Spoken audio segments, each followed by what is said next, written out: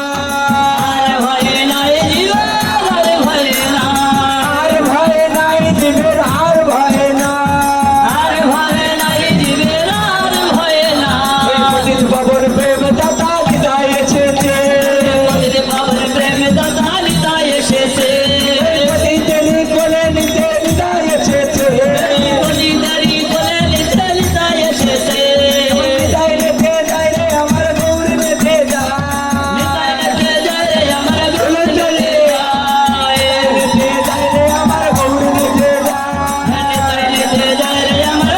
নেচে যায় নিতাই নিতাই নিতাই নিতাই নিতাই নিতাই বলো নিতাই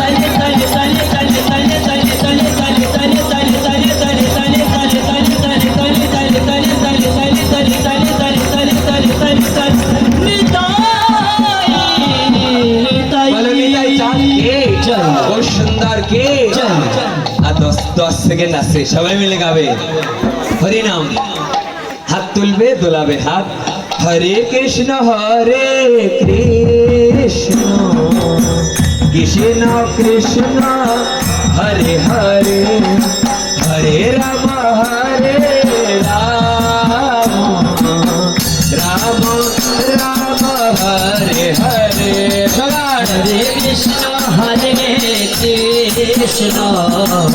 কৃষ্ণ কৃষ্ণ হরে হরে হরে রাম রাম রাম হরে হরে হরে কৃষ্ণ কৃষ্ণ কৃষ্ণ হরে হরে হরে রাম রাম রাম হরে হরে হরে কৃষ্ণ কৃষ্ণ কৃষ্ণ হরে হরে হরে রাম রাম রাম হরে হরে হরে কৃষ্ণ কৃষ্ণ কৃষ্ণ